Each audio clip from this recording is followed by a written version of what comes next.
আমার মরণ সামনে আছে, আমার অন্ধকার কবরে থাকতে হবে, যেই কবরে বাতি নাই সাথী নাই, অন্ধকার, আমি একা একা থাকব। ওখানে আমার মা বাবা আপন কেউ যাবে না। ওই অন্ধকার কবরে গুনাহগারের জন্য বড় আযাব। ওই কবরে কোনো বাতি নাই, বড় অন্ধকারের ঘর। ঘরের মধ্যে মশারি টানাইয়া ঘুমাই, মশার কারণে ঘুমাইতে পারি না। অন্ধকার কবর, পোকামাকড়ের ঘর। ও যুবক, ওখানে কোনো মশারি আর পাইবা না। ওই জাহান্নামের আগুনের গরম সহ্য করতে পারবা না। আল্লাহর কাছে মনে মনে তওবা করো আর বলো, হে আল্লাহ, হায়াতের মালিক, ইজ্জতের মালিক, আপনি আজকে থেকে তওবা করে নিলাম। মরিয়া গেলে যাব, আর নামাজ ছাড়বো না, বেপরদায় চলবো না। আমার নবী কিতাব ধরে ধরে উম্মতকে বুঝাইলেন, নবী নাই কিয়ামতের আগে আর নবীকে দেখবা না, আবু বকরের দেখবা না, ওমরের পাইবা না, উসমান আলী পাইবা না, আবু হানিফাকে পাইবা না, ইমাম বুখারীকে আর পাওয়া যাবে না। এখন এই দায়িত্ব কারা পালন করবেন? পয়গম্বর বলেন, কিয়ামত পর্যন্ত আল্লাহর কিতাবটা উম্মতের বুঝাইয়া দেওয়ার দায়িত্ব একমাত্র উলামায়ে আহলে হক যারা, তাদের। উলামায়ে আহলে হক থেকে বুঝে নাও, কিতাব লাগবে, আলেমও লাগবে। যারা বলে আমরা কিতাব মানি, ব্যক্তি মানি না, তারা গোমরাহ। যারা বলে আমরা ব্যক্তির গোলামি করি, কিতাব মানি না, তারাও গোমরাহ। আর যারা বলবে আমরা কোরআন মানি, আলেমও মানি, এরা হলো আহলে হক, মধ্যম পন্থায় আছে। যারা বলে আমরা কোনো আলেম মানি না, ওলি মানি না, আউলিয়া মানি না, খোদার কসম তারা ভণ্ড। ওলিয়া উলিয়া মানি না বলনেওয়ালা আশেকে রসুল আছে না নেই? আমি বলি, যারা বলে ওলি মানি না, আউলিয়া মানি না, তারা হাদিস মানে না, কোরআনও মানে না। ওলি মানো, কারণ আমার আল্লাহ বলেন, আমি দুই দল মানুষের সাথে যুদ্ধ করার জন্য রেডি। এক দলের কথা আছে কোরআনে, আর এক দলের কথা আছে বুখারী শরীফে। আল্লাহ কোরআনে বলেন তাদের ব্যাপারে যুদ্ধ করবেন যারা সুদের সাথে জড়িত।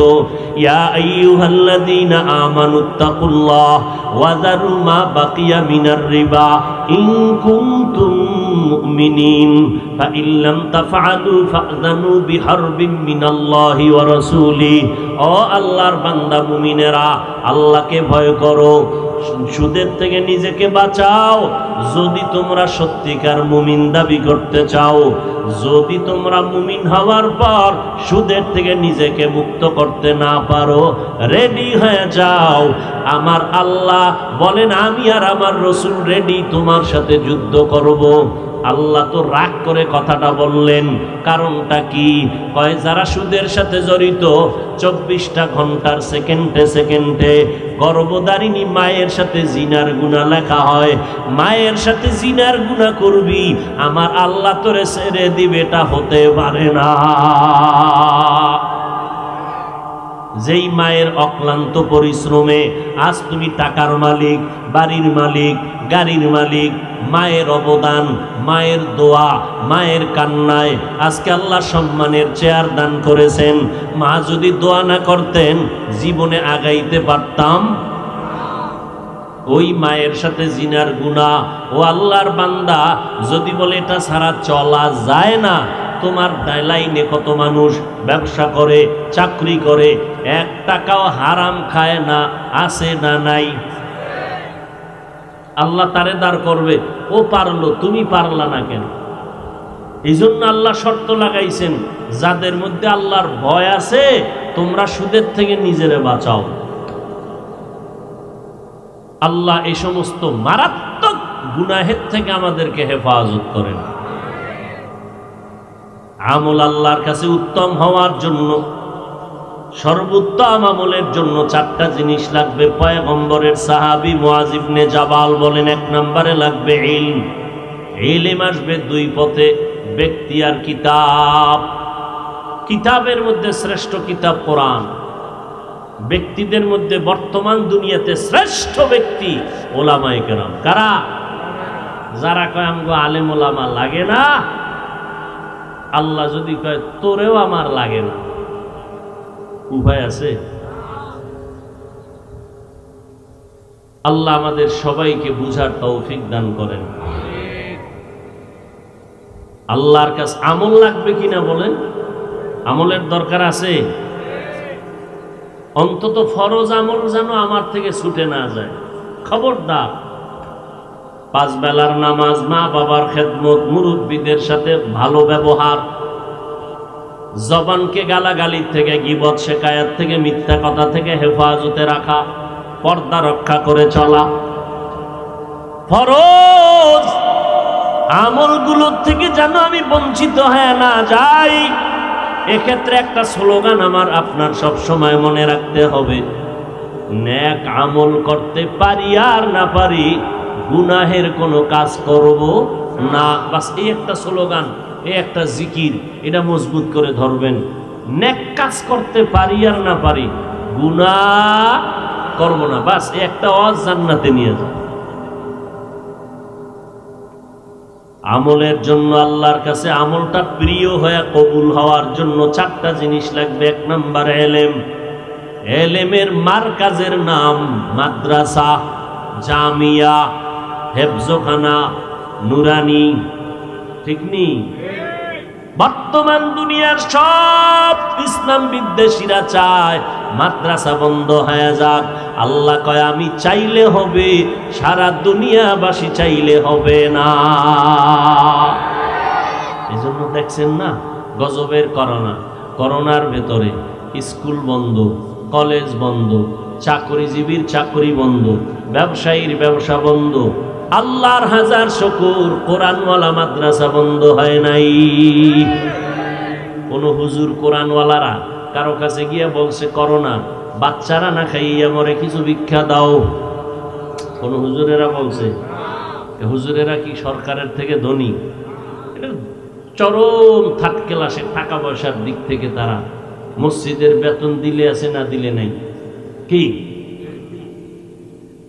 ছাত্র জীবনে নামাজ পড়াইছি মসজিদে, সেক্রেটারিরে ওয়াশ টস করছি, লাগে না বেশি টাকা, মাঝে মাঝে চাইতাম। সেক্রেটারি কইতো ঘরে চাউল নেই, মানে মসজিদের টাকা দিয়ে আমি চাউল কিনে খান। ঘরের চাউলের সাথে মসজিদের বেতনের সাথে সম্পর্ক কি? মানে মসজিদের টাকা দিয়ে ঘরের চালের ব্যবস্থা হয়। এই সমস্ত আকাম যেটি করে খোঁজ নিয়ে দেখবেন, এটির মাইয়ে বলা সব পঙ্গু। খোঁজ নিয়ে দেখবেন যে লাইনের হোক, কারণ 2টা অপরাধের শাস্তি আল্লাহ দুনিয়াতে দিবে, রসুলের হাদিস। 1, মা বাবার সাথে বেয়াদবি করলে শাস্তি দুনিয়া মরার আগে। আর একটা হলো জুলুম। জুলুম 3 প্রকার: আল্লাহর সাথে জুলুম করা, নিজের সাথে জুলুম করা, অন্যান্য মাখলুকতের সাথে জুলুম করা। হাদিস শরীফে ঘটনা আছে, প্রায় সময় আমি বলি, রসুল সাহাবাদেরকে বলতেছেন, একজন বড় আবেদা, নেক আমলওয়ালা নারী, জীবনের শেষ ভাগে এমন কোন নেক আমল নাই, করে নাই, বিদায় বেলা একদিনের তার একটা দুর্ঘটনা, সামান্য একটা অপরাধ করে ফেললো। আল্লাহর একটা ভিন্ন মাখলুক, একটা বিড়াল ঘরের খাচ্ছে, নিজেও খানা দেয় নাই, অন্যর ঘরে গিয়ে খাবে সেই সুযোগটাও দেয় নাই। বিড়ালটা না খাইয়া ধুকে ধুকে ক্ষুধায় মরে গেল। নবী বলেন, গাইবি আওয়াজ আসছে, এই নেক আমলওয়ালা নারী, তোর জীবনের সব আমলগুলো বরবাদ হয়ে গেল। অন্য মাখলুকের সাথে জুলুম, জুলুমের বিচার মরার আগে হয়। গরিবের উপরে জুলুম বড় লোকের পক্ষ থেকে, চোখওয়ালাদের জুলুম, কানা মানুষ যারা চোখে দেখে না, অন্ধের উপরে, ভাইয়ের উপরে ভাইয়ের জুলুম। এই জুলুমের বিচার মরার পরে না আগে? ভালো করে মনে রাখবেন, আল্লাহ জুলুম থেকে আমাদেরকে হেফাজত করেন। আল্লাহর সাথে জুলুম করার নাম হলো শিরিক। বড় জুলুমের নাম কি? আল্লাহ বলেন, ওমাই ইউশরিক বিল্লাহ ফাকাদ হারামাল্লাহু আলাইহিল জান্নাহ। যারা শিরিকের গুনাহ করবে আল্লাহ তাদের উপরে জান্নাত হারাম করে দিবে। সাউন্ডটা ক্লিয়ার হয় না কেন? হ্যাঁ, গুম গুম করে কেন? সাউন্ডটা আরো স্পষ্ট হয় না কেন? ভাইরা আমার, এজন্য পয়গম্বরের সাহাবী মুআয ইবনে জাবাল রাদিয়াল্লাহু তাআলা আনহু বলেন, আল্লাহর কাছে ওই আমল বেশি প্রিয় যে আমলের মধ্যে 4টা গুণ থাকবে। এক হলো ইলম, ইলমের দরকার আছে। ইলম হলো আল্লাহর দেওয়া ইলম, কোরআন হাদিসের ইলম। কোরআন হাদিসের ইলমের এত দাম, আল্লাহ তাআলা কিয়ামতের ময়দানে দেখবে বান্দা ইলম শিখে নাই, ইলম ওয়ালার সাথে একটু সম্পর্ক আছে কিনা আল্লাহ দেখবেন। যদি এতটুকু থাকে নাজাত দিবেন, কয় নাই নাই নাই, জাহান্নামে নাও।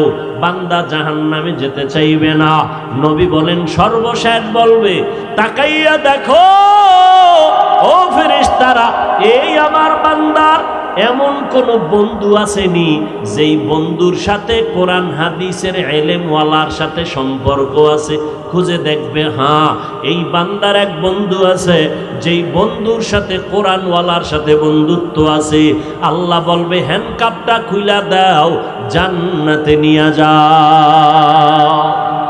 ইলমে রা'জাজু করদান বেহিসাব, খলকে রাদাদান জওয়াবে বাসওয়াব, হক না দারত দুস্তে খলকা জারেরা, মিস্তে ই খসলত একে দিনদারেরা। বেশি আমল না ভালো আমল? এই জোরে কোন। ভালো আমলের জন্য কয় জিনিস লাগবে? 1 নম্বরের নাম হলো ইলম। এই বিষয়ের আলোচনা সামনে আগাইলাম না। চেষ্টা করবেন কোরআন হাদিসের ইলম শিখবেন। না পারলে ইলম যাদের কাছে আছে তাদের সাথে সম্পর্ক রাখবেন নি? কথা বলেন না কেন? রাখবেন।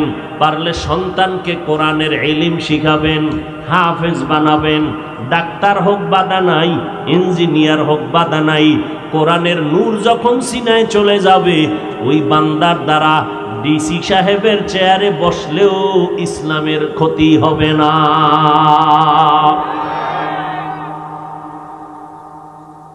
অনেকে মনে করে নবীর লাইনে আসলেই বুঝি স্বাধীনতা নষ্ট হয়ে যাবে, হুজুরগো মতো টুপি টাপি পরা লাগবে, পাগড়ি পরা লাগবে। কিচ্ছু লাগবে না। স্কুলে পড়ো, কলেজে পড়ো, ডাক্তারি পড়ো, কোনো বাধা নাই। রসুল ব্যবসা করছেন না? আমাদের আবু হানিফা রাহমাতুল্লাহ আলাইহি বিশাল ব্যবসায়ী, আবু বকর, ওমর, ওসমান, আলী রাদিয়াল্লাহু আনহুম আজমাইন সবাই ব্যবসা করেছেন। ব্যবসা আল্লাহ নিজে সমর্থন দিয়েছেন। আহাল্লাল্লাহুল বাইআ ওয়া হাররামার রিবা। ব্যবসা হালাল, সুদ কি হারাম। নবী বলেন, এই ব্যবসায়ীরা সততার সাথে ব্যবসা করো। আমি নবী ওয়াদা করে গেলাম, হাসরের দিন আমার সাথে তুমি জান্নাতে থাকবা। কোন ব্যবসায়ী? যারা সাইনবোর্ড লাগাইছে বিক্রি করা মাল ফেরত নেওয়া হয় না, এরা তো ধোঁকাবাজ। এরা কি বাজ? যারা রসুলের তরিকায় ব্যবসা করবে এরা লাগবে অবশ্যই বিক্রি করা মাল ফেরত নেওয়া হয়। 4 জিনিসের মাধ্যমে তুমি আমলকে ভালো করো। 1 নম্বরে ইলম, ইলমওয়ালার সাথে সম্পর্ক রাখো। 2 নাম্বার জিনিস হলো বিশুদ্ধ নিয়ত। নিয়তের মধ্যে যদি ভেজাল থাকে, আমলের মধ্যে ভেজাল। এজন্য নবী বলেন, ইন্নামাল আ'মালু বিন্নিয়াত। আমলের ফলাফল নিয়তের উপর। নিয়ত ভালো, ফলাফল ভালো। নিয়ত খারাপ, ফলাফল কি খারাপ। অন্য হাদিসে নবী বলেন, নিয়াতুল মুমিন খায়রুম মিন আমালি। মুমিনের ভালো নিয়ত আমল থেকেও বড় দামি। নিয়তে একজনে নিয়ত করছেন ওয়াজে আসবেন, আসতে পারেন নাই, নিয়তের সাথে সাথে একটা নেক লেখা হয়ে গেছে। আসতে আসতে যত কদম দিছেন প্রত্যেক কদমে নেক। সুবহানাল্লাহ। না? আর যদি নিয়ত করেন গানের যাত্রার প্যান্ডেলে যাব, সিনেমা হলে যাব, ফেরেশতারা কলম নিয়ে বলে লেখবো নি, আল্লাহ কয় লেখিস না। সিনেমা হলে গিয়া ঢুকছি, ফেরেশতারা কয় লেখবো কয় না। টিকিটটা যখন হাতে নিছে ফেরেশতারা কয় লেখবনি, কয় লেখিস না, গুনাহ লেখিস না। আরে টিকিট কেইটা ফলাইছে? কয় না, সিনেমা হলের চেয়ারে বইছে, মনটা ভাল লাগে না, সিট টিকিটটারে ছিঁড়ে ফেলাই বাইরে গেছে। আল্লাহ কয় নেক লেখ, নেক। আতিনা ফি দারে দুনিয়া না হাসান, আতিনা ফি দারে উকবা না হাসান, ইয়া গিয়াসাল মুস্তাগীসিন আহদিনা লিফতিখারা বিল উলুমে ওয়াল গিনা। নিয়ত ভালো করতে হবে। ওয়াজে আসছেন, নিয়ত যদি ভালো হয় তো ফলাফল ভালো। আল্লাহ সবাইকে ভালো নিয়তে কাজ করার তৌফিক দান করে। ভালো নিয়তে বিড়ি টানলেও সওয়াব, ভালো নিয়তে মোবাইলের গান বাজনা দেখলেও সওয়াব। হ্যাঁ হ্যাঁ, নিয়তের বরকত অনেক বেশি। হায়াতুল হায়াওয়ান নামক কিতাবে একটা ঘটনা আছে, বলবো। আদম নবী জমিনে আসছেন, পয়গম্বর আদম। তখন দুনিয়াতে কেউ নাই, প্রথম জমিনের বাসিন্দা জিন, ফেরেশতা। এরপরে আদম নবী আসছেন, আম্মাজান হাওয়াকে পাঠাইলেন। আরব দেশের মধ্যে আদম নবী আসছেন, ভারতের চরণদ্বীপ। জঙ্গলের হরিণীরা খবর পাইয়া আদম নবীর মোলাকাতের জন্য হাজির। পশুরা নবী চিনেনি, মানুষ চিনেনি। ক্ষমতা দেয় কে? কুদরত কার? মরা গাছেও নবী চিনে না, চিনে না। উস্তুনে হান নানা আজ হাজরে রসুল, নালামি জাদ হাম চুয়ার বাবে অকুল। মরা গাছ নবীর জন্য কানতেছে। মানুষ যেমন কানলে আওয়াজ হয়, মরা গাছ থেকে এরকম আওয়াজ আসতেছে, কান্নার আওয়াজ। নবী এই মরা গাছ কাঁদো কেন? আপনার বিরহের বেদনায়। কি চাও তুমি? আমি দোয়া করি তুমি তাজা হবা, তোমার গাছের ফল হবে, উম্মত খাবে। চাও না? কি চাও? আমাকে এখানে দাফন করবেন, আপনার সাথে জান্নাতে থাকবো। কুদরত কার? অসম্ভবকে সম্ভব করার কুদরত কার? কোলের দুধের বাচ্চা কথা বলতে পারে না, আল্লাহর কুদরতে পারেনি। জোরে বলেন। আল্লাহর ওই কুদরত কি নবীজি পর্যন্ত ছিল না পরেও আছে? কথা বলেন। আল্লাহ বিশেষ বান্দাদেরকে দিয়া মাঝে মাঝে কুদরত প্রকাশ করাইয়া দেন। নবীদের বেলায় হলে হয় মুজিজা, ভিন্ন কারো বেলায় হলে হয় তার নাম কারামত। যারা কারামত বিশ্বাস করে না, মূলত প্রকারান্তরে তারা মাওলার কুদরতের সাথে গাদ্দারি করে। আল্লাহর কুদরতকে অস্বীকার করলে ঈমান থাকবে?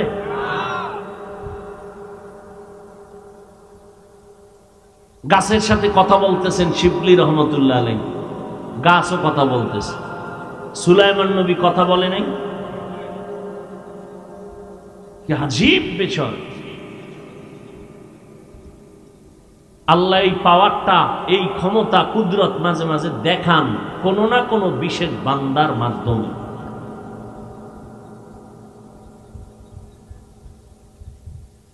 নিয়ত, আদম নবী আসছে, হরিণীরা দেখার জন্য গেছে। নবী জান্নাতের পাতা নিয়ে আসছেন, একটু একটু করে হরিণীদেরকে দিছেন। সব জঙ্গলে দৌড়, এসে পুরা জঙ্গল জান্নাতি পাতার ঘ্রাণে মুখরিত। আরো আস্তে করে বলেন। যারা যাইতে পারে না, এই এত সুন্দর ঘ্রাণওয়ালা পাতা কই পাইলা? জানো না আদম নবী আসছেন, জান্নাতি পাতা দিছেন, তার ঘ্রাণ। তাই নাকি? বলে হ্যাঁ। তো আমরাও জানি, পাতা পাবো, ঘ্রাণ আসবো, চাবাইয়ে খাবো। গেছে ঠিকই, আদম নবী তাদেরকেও পাতার অংশ দিলেন। জঙ্গলে আসছে কিন্তু তাদের পাতায় কোনো ঘ্রাণ নাই। কি বিষয়? পাতাও এক, নবীও এক। তোমাদেরটাই ঘ্রাণ, আমাদেরটাই নাই কেন? নিয়তের ভেজাল লাগিয়ে গেল। কি বেজাল? আমরা গেছিলাম নবীরে দেখতে, হাদিয়া পাইছি পাতা, তোমরা গেছুই পাতা। নিয়তে ঝামেলা আছে না নাই? हकीकत से तू दुनिया बेखबर है, दुनिया की नुमाइश पर नजर है, नमी घुमाয় না? এই ঘুমায় একটা মানুষও কি রাত্র ৩টার আগে ঘুমাইব? গজবের মোবাইল বাঙালির ঘুম জবাই করেছে, জবাই। যদি কেউ কয় হুজুর ঘুমামু, কাঁচা মিছা কথা। জমিনের থেকে আর বড় মিছা হইতে পারে না, একটা মিছা কথা যে ঘুমাইবে গিয়া। মোবাইল ছাড়া আছে কেউ? কি বাবা একজনের দেখছেননি কারবার, বাবায় বাচ্চার হাতে মোবাইল দিয়ে দিছে, কি খুশি, বাচ্চার হাতে মোবাইল দিয়ে দিছে, দিয়ে দিয়ে খুব খুশি আনন্দ। ৫ বছর পরে আইছে, একটু পানি ভরা তেল ভরা দেয়। বিষয় কি? বোবা হয়ে গেছে, ভুলে আম্মুও কয় না, আব্বুও কয় না, মোবাইল দেখতে দেখতে বোবা হয়ে গেছে।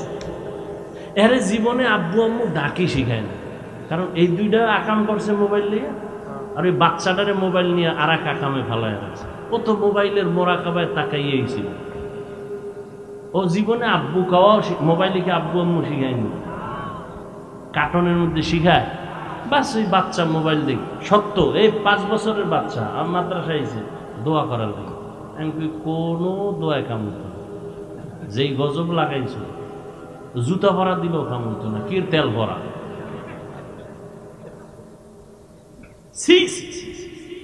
গর্ব করে বাবায়। এবার বুড়ো কতটি ভাড়া আছে না, মোবাইল চালাইতে চালাইতে, গেমস খেলতে খেলতে এখন লঙ্গি ভেন্দনে নাই, রাস্তায় পাগল হয়ে ঘুরে। যুবকেরা ক ঠিক নি? গেমস খেললে পাগল হয়েছে না? আমার সোনার বাংলা এরকম যুবক নাই? মিশা কইলে ক কানে ধরে তওবা করবে। যুবকরা, মুরব্বীরা আপনারা জানেন কিছু, হুদা তাল মিলাইতে। যুবকেরা বলবে এরকম পাগল হয়েছি নি মোবাইল চালাইয়া? ফ্রি ফায়ার গেমস, ঢাকার ছেলে ছাদের মধ্যে বইয়া গেমস খেলে কক্সবাজারের ছেলের সাথে।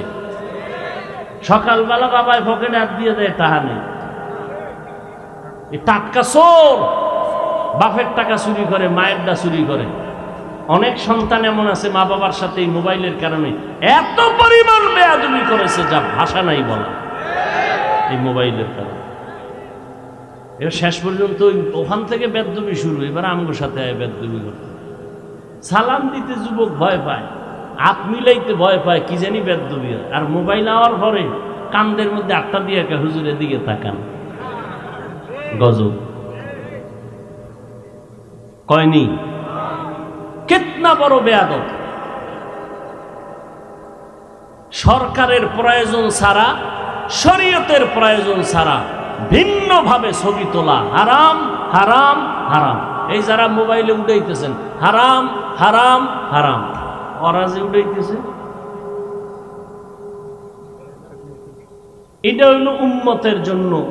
সারা দুনিয়াতে আমি একবার তো নিষেধ কইরাই দিছিলাম, বাধা দিলে এই কথা কইলো আবার এটার আবার ছাড়ে। কি কইছি দেখেন, মিডিয়া নিয়ে হুজুর কি খেপাটা খেপলো।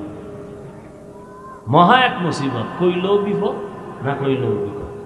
অনেকে মোবাইলে বয়ান শুনছে, জীবনে দেখে নাই। আল্লাহওয়ালাদের বয়ান শুনে তওবা কইরা ৫ ওয়াক্ত নামাজি হইছে, এরকম প্রমাণ আছে না নেই? আল্লাহ সবাইকে হেদায়েত দান করুন। তবে এটা সত্য কথা মনে রাখবেন, ওলামাদের ইজ্জত নিয়ে যারা বেয়াদবি করবে, মরার আগে এদের ধ্বংস অনিবার্য। খোঁজ নেন, খোঁজ নিবেন, যেটি বেয়াদবি করতেছে ওটি খোঁজ নিয়ে দেখবেন, কোনো না কোনো উপায় ধ্বংস হয়ে যাইতেছে। ওর ব্যবসা ধ্বংস, ওর চাকরি ধ্বংস, ওর শরীর ধ্বংস। ওর মাইয়া বলা থাকলে আল্লাহ একটার না একটা দিয়ে দেখাইতেছে, খবর নেই। কারণ গোটা দুনিয়াতে ইসলামের পতাকা উড্ডীন রাখার নির্ভরযোগ্য ব্যক্তি ওলামায়ে কেরাম। কোরআন পড়ে উম্মতকে শোনাবে ওলামায়ে কেরাম। সত্য মিথ্যার যাচাইয়ের কষ্টি পাথর ওলামায়ে কেরাম। হালাল হারামের যাচাইয়ের কষ্টি পাথর ওলামায়ে কেরাম, সেই ওলামায়ে কেরামদেরকে যারা কুলসিত করতে চাবে ওরা মরার আগে মরবে। সে ইউটিউবার হোক, সে কোনো লেখক হোক, যে কোনো লাইনে আলেমদের বিরোধিতা করবে কোনোভাবে। আর আলেমের ইজ্জত যদি ওর কারণে নষ্ট হয়, ও ধ্বংস হবেই হবে মরার আগে। ও হাঁটতেছে, গাড়ির তলে ফিরে পাও নাই। আল্লাহ হেদায়াত দান করুন। এই জন্য যুবকদেরকে বলবো, মুরব্বীদের তো আর অত খারাপ না, যুবকরা যারা মোবাইলে লেখালেখি করো, একটা নিয়ত করবা, যে লাইনেই হোক অন্তত জানো যে সে আলেম, তার বিরুদ্ধে কিছু লেখবা না, কিছু বলবা না। আমার কলিজার যুবকরা, ওয়াদা দাও খোলা আসমানের নিচে, পারবা? যে কোনো হাত দেখান লাগবে না। 50 বছর বহু ধোকা দিছো হাত দেখাই। যে কোনো লাইনের আলেম হোক, তাদের বিরুদ্ধে আলেমরা যদি কিছু কইয়া এরা ফিনিশ করে, এটা হেগো বিষয়। তুমি আলেম না, তুমি কোনোদিন কোন আলেমের ব্যাপারে জবান খুলবা না, হাত দিয়ে কিছু লেখবা না। যুবকদের বলছি, নিয়ত করা যায়, কপাল খুলে যাবে ইনশাআল্লাহ, কোনো লাভ নেই। আচ্ছা তুমি লেখলে কি ওই আলেমের, তোমার লেখায় আলেমের কিছু হবে? ক্ষতি তো তোমার হবে। তোমারে কয়জনে চিনি? তোমার ক্ষতি হলে কে তোমার পার্শ্বে দাঁড়াবে? আলেমের ক্ষতি হলে উম্মতের ক্ষতি হয়ে যাবে। আল্লাহ বিচারক নাই তো তোমার এত টেনশন কেন? অন্যায় করলে আল্লাহ বিচার করবে, আসমান থেকে ফয়সালা দিয়ে দিবে। তোমার এত পেরেশানি কেন? তুমি চেষ্টা করবা, আলেম পাইলে দোয়া নিবা। আবু বকরকে পাই না, ওমর ওসমান আলীরে পাইলাম না, আমরা হতবাগা মুরব্বি হারা, আলেম পাইছি, দোয়া নেওয়ার চেষ্টা করি। এর জন্য 4টা গুণ: 1 নাম্বার এলেম, 2 নাম্বারে বিশুদ্ধ নিয়ত, 3 নাম্বারে ধৈর্য। 3 নাম্বারে কি? ধৈর্য না থাকলে কোনো আমল হবে? আরে ধৈর্য, 5 ওয়াক্ত তো ভরেই না, জুমার দিন গিয়া ভিড়, ছাদে জায়গা নাই, রাস্তাঘাট বন্ধ, গাড়ি ঘোড়া সব বন্ধ, কমিটি মাইক লয়ে কয় টাকা দাও, বাড়ান লাগবে জায়গা, মুসল্লি বাইরে গেছে। এরা কইতো নাইছে, সব কারণ বাজার তেহা নিয়েছে। কারণ বাজারের এরা না এলাকা, এরা ফজরে কইছিল, আসরে কই গেল, এরপরে আইয়া নামাজটা ঘুরে পড়ছে। সালামটা যখন ইমাম সাহেব ফিরাইছে, দৌড়, আরে দৌড়, তুফান মসজিদে। এক দৌড়ে বাসায় গিয়া দেখে আরেকজনের জোতা নিয়ে হাজির। ধরা খাইলে কয় টেস্ট করলাম। তাহলে 2 রাকাত নামাজ যে ইমামের সাথে পড়লো, আরো 4 রাকাত না পড়লে গুনাহ হবে। এরপর ওই 4 রাকাত না পড়া যারা বাসায় যায়, এরা 2 রাকাতের সওয়াব আর 4 রাকাতের গুনাহ, কোনটা বেশি? গুনাহটা বেশি। এলোয় বাড়ি যায়। আহা, কপাল কিভাবে আমাদের পূর্ণ, বড় আফসোস। আবার অনেক সময় দেখা যায়, আরে বাপরে বাপ, ভরা মুসল্লি, সুন্নত 3 জুমারটা একসাথে করে। বিষয় কি? কয় যে ইমাম সাহেবের পাশে জেলাভি, জেলাভির বদলা আছে, এখন 3 জুমার সুন্নত 1 জুমায় আদায় করতেছে। বাঙালি জেলাভি পাইলে আরে বাপরে বাপ, ডাক্তার কিছু মিষ্টি খাওয়া হারাম, সবে বরাতে যাই জেলাভি লইতে যায়, আরে কিলা কিলি। তাও কি একটা ভাই আর এক সিফা দিয়ে হাত দিছে আর একটা নেওয়ার জন্য। তো একজনে ঢুইকা দেয়, ও 2টা লইয়া টানে, আমি একটাও পাইনি, বগলের তলের দা লইয়া টান দিছে। ওইটারে ঠিক রাখতে যায় 2 জনে হাতাহাতি কিলাকিলিতে, ওই প্যাকেট বইটা ভাইয়ের তলে ভর্তা, সব গেছে গিয়ে, ওরা 2 জন ছাড়া কেউ নেই। কিলাকিলির ভর তো জেলাভিও নাই। বাইরে খোদা গজব দিলে এই রুমি দিলা, আর এই মসজিদে তুমি আইনো না। আবার এক জেলাভি লইয়া কিলাকিলি কইরা মসজিদ ভাগ হয়ে গেছে। বহু আল্লাহর বান্দারা মসজিদেই যায়, জেলাভি ভাই নাই যায়। বড় আফসুস। হা, 3 নাম্বার লাগবে কি?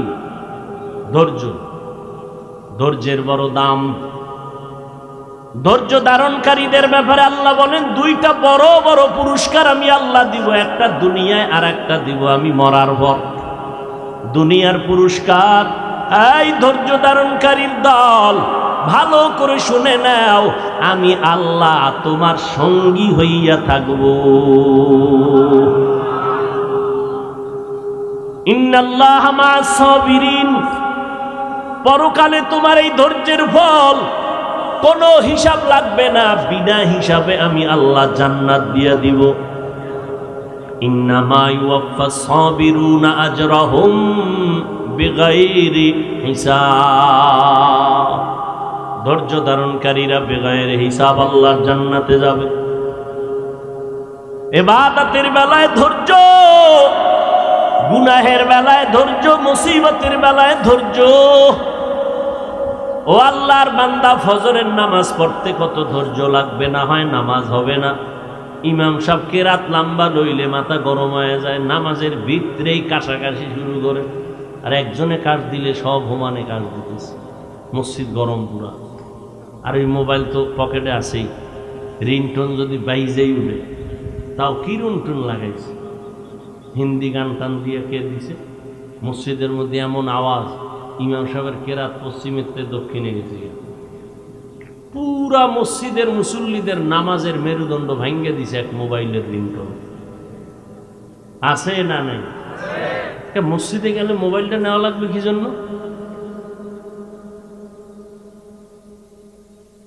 ধৈর্যের বড় দাম। আল্লাহ পাক বলেন ধৈর্য ধারণ করো, ধৈর্য ছাড়া তোমার কোনো আমল আল্লাহর কাছে দামি হবে না। নামাজের মধ্যে ধৈর্য, দাঁড়ানোর সময় বেশি লাগাও, সিজদার সময় বেশি ব্যয় করো, কারণ নামাজে দাঁড়াইয়া কোরআন তেলাওয়াত করবা, আল্লাহর মোহাব্বত পাওয়ার বড় মাধ্যম হলো কোরআনের তেলাওয়াত। আমার নবী নামাজে দাঁড়াইয়া বেশি সময় কাটাইতেন, সিজদায় গিয়াও নবী বেশি সময় কাটাইতেন। আর আমরা হুজুরেরা, আলেমরা আলহামদু সূরাটা যত শুদ্ধ কইরা তাড়াতাড়ি পারবো, আপনারা পারবেন? কথা কন। আমগো 4 রাকাতের মধ্যে 10 রাকাত ওলা দৌড়, কি যে বললো, খালি ধামাধাম বাড়ি মারলো। আমগো 4 রাকাত থেকে 10 রাকাত শেষ, খালি উডে আর নামে, উডে আর নামে। কিও কয় হুজুর সব মনের ভিতরে সাইজ করে লাইছে। এই হলো নামাজ। ফাওয়াইলুল লিল মুসাল্লিন। নামাজ যার যত ভালো, তার আখলাক ভালো, তার আমল ভালো, তার অন্তর ভালো। সেদিন এক মাওলানা আমারে কয় হুজুর একটু আমল শিখায় দেন, আলাদা কোনো দোয়া দেন যাতে টাকা পয়সা বাড়বে। আমি বললাম আল্লাহর কসম, 5 বেলার নামাজ বা জামাত আদায় করো, আল্লাহ ফেরেশতা দিয়া রিজিকের দরজা বাড়ায় দিবি। গর্তাওয়াকুল মিকুনি হার সুবহ শাম, মিরাসানাদ রিজকে তু আজলা মাকাম। ভালো আমলের জন্য কয় জিনিস?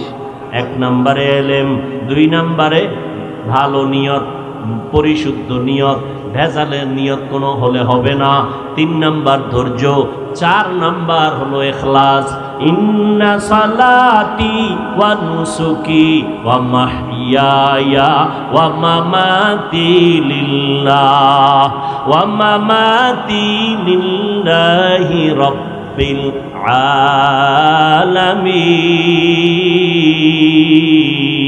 আলামিন। আমার নামাজ, আমার কোরবানি, আমার মরে যাওয়া, বেঁচে থাকা কার জন্য?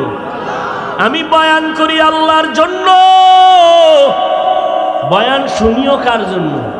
আমি যদি আল্লাহর জন্যই বয়ান করতাম, তাহলে আমার বয়ানটা নরম ভাষায় হতো, গরম ভাষায় না।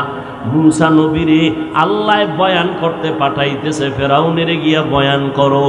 ফাকুলা কাউলান লাইয়িনান লাআল্লাহু ইয়াতাযাক্কারু আও ইয়াখশা। আল্লাহ জানে ফেরাউন না জীবনে কালেমা পড়বে, আল্লাহ জানে এটা বদমাশ, এটা বড় খারাপ, এটা বড় বেঈমান, কালেমা তো পড়বেই না।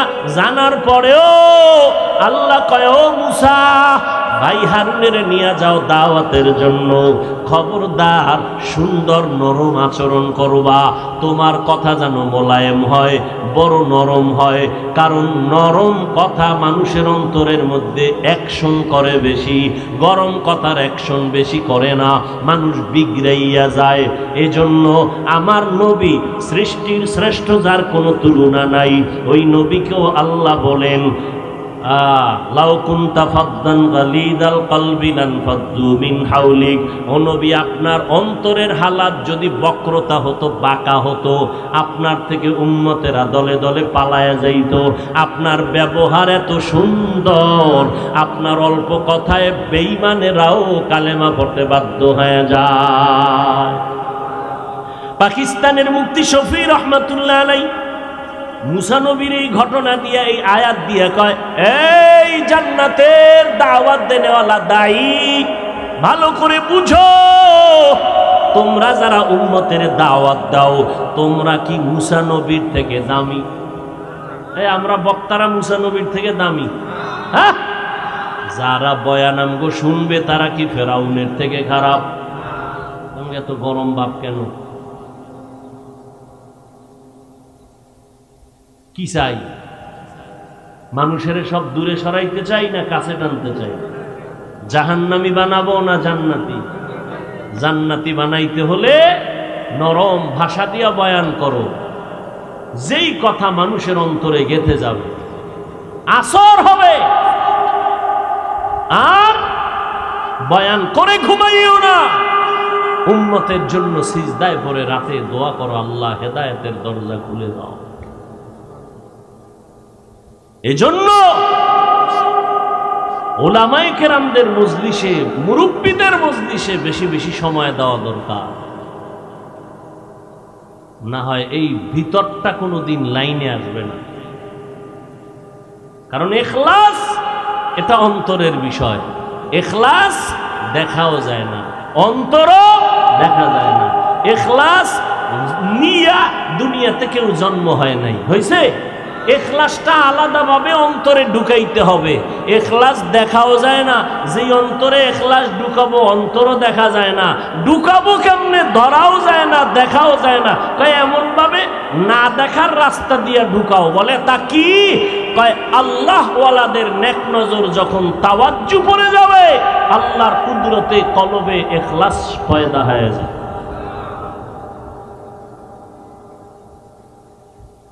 ইত্তাকু ফিরাসাতাল মুমিন ফাইন্নাহু ইয়ানজুরু বিনুরিল্লাহ।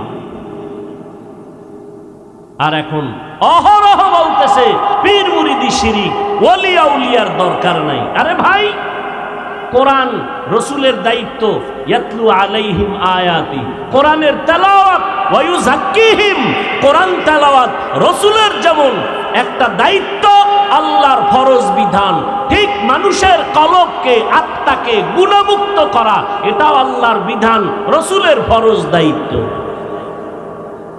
সেই কোরআন শিখতে গিয়া আমরা লাল কায়দা ভরাই। লাল কায়দা চিনেননি আপনারা? কথা কন না কেন? ছোট লাল রঙের একটা কায়দা, এরপরে সিলেটে লেখাই আলিফ, হা, দাল, ত, এভাবে নুরানি টুরানি আছে না নাই? রসুলের যুগে এটি কিছু ছিল? কথা বলেন না কেন? এই বছরে 3টা পরীক্ষা, এরপরে বই লইয়া দৌড়াও, লাইনে লাইনে দৌড়াও। উদ্দেশ্য কি? কোরআন ঠিক করা। কি ঠিক করা? এই জন্য পদ্ধতিটা নতুন, রসুলের যুগে ছিল না। এরপরও কেউ কিছু বলে না, আলেমরা খারাপ কয় না, বেদাত কয় না, হারাম কয় না। কেন? কয় যে কোরআন শিখার পদ্ধতি, এগুলোর মাধ্যমে কোরআন শিখাটা সহজ হবে। কথা বুঝেননি? এই জায়গায় কোনো না নাই, ফতুয়া নাই। তো অন্তরের গুনাহ থেকে মানুষকে মুক্ত রাখা, এটা আল্লাহর ফরজ বিধান। ইউযাক্কিহিম, কিন্তু এটা কেমনে হবে? আল্লাহর বিশেষ যারা বান্দা, ওলি আউলিয়া, আহলুল্লাহ, এরা পদ্ধতি বের করছেন। সকাল সন্ধ্যা জিকির করো, সুবহানাল্লাহ তাসবিহ পড়ো, আলহামদুলিল্লাহ তাসবিহ পড়ো। এইভাবে এক এক পদ্ধতি, তাবলীগওয়ালাদের এই পদ্ধতি এক একজনে করছেন। এগুলোর উদ্দেশ্য কি? মানুষগুলোর কলবের গুনাহ তাড়াতাড়ি দূর হবে। জিকির জোরে জোরে করো, কেউ বলে আস্তে আস্তে করো। এক একজনে এক এক সিস্টেমে বলতেছেন। উদ্দেশ্য কলবের গুনাহ মুক্ত হওয়া, কলবকে পরিষ্কার করা। এবার আমাকে একটু বলেন, সাধারণ মানুষ যারা, আপনি জানলে বলবেন, এই জিকির টিকির যারা করে আহলে হক, বন্ডপিট্টির না, যারা আহলে হক, উজানি, চরমনাই, যাগো আপনারা চিনেন, বাহাদুরপুর, নানুপুর, এদের সংস্রবে সোহবতে যাইয়া জিকির টিকির করার দ্বারা মানুষ কি জাহান্নামের দিকে গুনাহ বেশি করতেছে, গান শুনতেছে, দাড়ি কাটতেছে, বেপরদা চলতেছে, না ভালো হইতেছে? সমস্যাটা এখানে প্রশ্ন কেন? এখানে যদি প্রশ্ন করো তাহলে নুরানির উপরে প্রশ্ন নাই কেন? যে রসুলের যুগে তো নুরানি মুরানি ছিল না, রসুলের যুগে তো বছরে 3 পরীক্ষা ছিল না, লাল কায়দা ছিল না, চক সিলাট ছিল না, চিল্লাইয়া আলিফ বাতা পড়ার সিস্টেম ছিল না। এই নতুন কেন? বেদাত বন্ধ করো। সেখানে ফতুয়া নাই। এখানে কেন? দেখতে নারী চলন বাধা, সব ধান্দাবাজের দল। এজন্য আমি চ্যালেঞ্জ করে বললাম, আল্লাহর কসম করে বললাম, যারা বলে ওলিয়া উলিয়া মানি না, এরা ভণ্ড। এরা কোরআনও মানে না, হাদিসও মানে না, বুখারী শরীফও মানে না, কোরআন শরীফও। যারা ওলিদের সাথে বেয়াদবি করবে, বুখারী শরীফের ইবারত, আল্লাহ বলেন আমি তার সাথে যুদ্ধ করব। মান আদা লি ওয়ালিয়ান ফাকাদ আযানতুহু বিল হারব। ইখলাস অন্তরে নিতে হবে। কোথায়? অন্তরে জমা করতে হবে, না মাথায়? কোথায়? অন্তরে। হুজুর কইছে জামা পরো, এটা অন্তরে না শরীরে? শরীরে। হুজুর কইছে মেসওয়াক করো, এটা বাতেন না জাহের? জাহের। ইখলাস অন্তরে ঢুকাও, এটা তো বাতেন। কেমনে ঢুকাবো? ইখলাসও ধরা যায় না, অন্তরও দেখা যায় না, ঢুকাবো কেমনে? পথ কি? আহলুল্লাহদের নেক নজরের তাওয়াজ্জু লাগাও, যত নজর লাগবে অ্যাকশন বাড়বে। এটাও অনেকে বুঝা না বুঝার ভান করে, দুনিয়ার সব বুঝে, ইসলামের ব্যানারে আইলে তখন বাঁকা হয়ে যায়।